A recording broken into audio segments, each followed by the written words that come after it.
Robert W Fogel. Robert William Fogel अमेरिकी अर्थशास्त्री और इकोनॉमिक हिस्टोरियन थे। उन्हें 1993 में डगलस सी नॉर्थ के साथ इकोनॉमिक साइंसेस का नोबेल प्राइज मिला।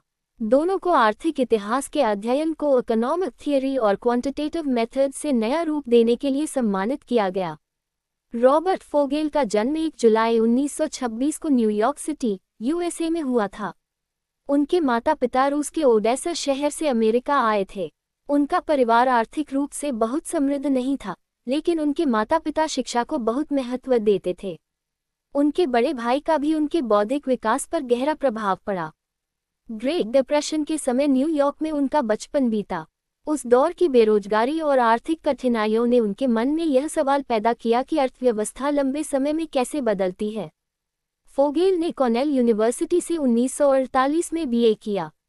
शुरुआत में उनकी रुचि फिजिक्स और केमिस्ट्री में थी, लेकिन कॉर्नेल में पढ़ाई के दौरान उनका ध्यान धीरे धीरे हिस्ट्री और इकोनॉमिक्स की ओर चला गया। इसके बाद उन्होंने कोलंबिया यूनिवर्सिटी से एमए और जॉन्स हॉपकिंस यूनिवर्सिटी से 1963 में पीएचडी प्राप्त की। उनके डॉक्टरल सुपरवाइजर प्रसिद्ध अर्थशास्त्री साइमन कुज़नेट्ज़ थे। कोलंबिया में जॉर्ज स्टिगलर और कार्टर गुडरिच जैसे विद्वानों ने भी उनके बौद्धिक विकास को प्रभावित किया। जॉन्स हॉपकिंस में कुज़नेट्ज़ के साथ काम करते हुए उन्होंने इकोनॉमिक्स, स्टैटिस्टिक्स, डेमोग्राफी और हिस्ट्री को जोड़ने की दिशा में गंभीर रिसर्च शुरू की। फोगेल का सबसे महत्वपूर्ण योगदान न्यू इकोनॉमिक हिस्ट्री में था। पुराने इकोनॉमिक हिस्टोरियंस अक्सर हिस्टोरिकल घटनाओं का वर्णन करते थे। फोगेल ने इसके बजाय पूछा, क्या हम इतिहास के आर्थिक सवालों का उत्तर मैथमेटिकल मॉडल्स, स्टैटिस्टिक्स और क्वांटिटेटिव डेटा की मदद से दे सकते हैं? उनका उत्तर था हाँ। वे हिस्टोरिकल रिकॉर्ड्स को बड़े डाटासेट्स में बदलकर स्टैटिस्टिकल एनालिसिस करते थे और फिर इकोनॉमिक थियरीज की वास्तविकता से तुलना करते थे। नोबेल समिति ने इसी अप्रोच को इकोनॉमिक हिस्ट्री में एक महत्वपूर्ण मेथडोलॉजिकल बदलाव माना।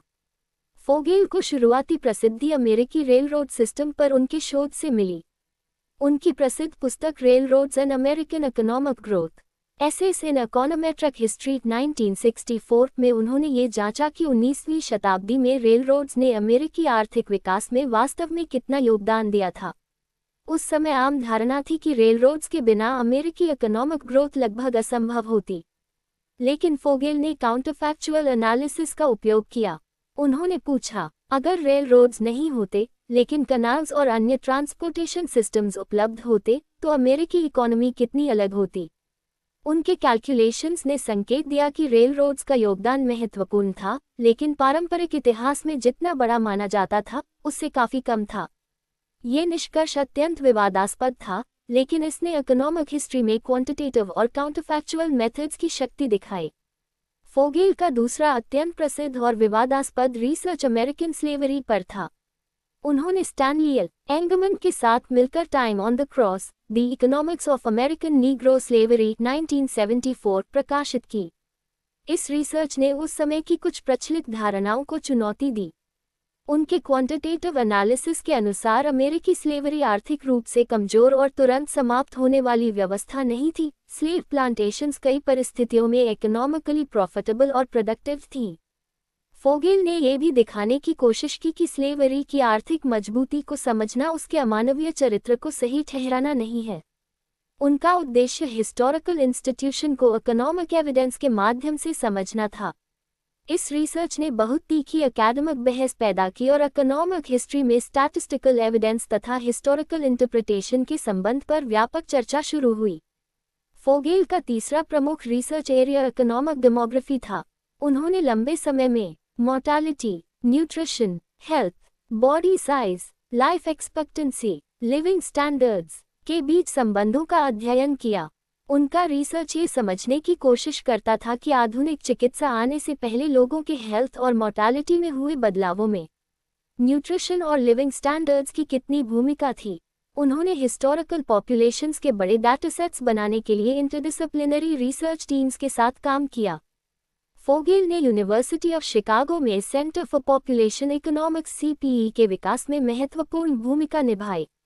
उनके रिसर्च प्रोजेक्ट्स में हिस्टोरिकल इंडिविजुअल्स के जीवन को जन्म से मृत्यु तक ट्रैक करने वाले विशाल डाटासेट्स शामिल थे।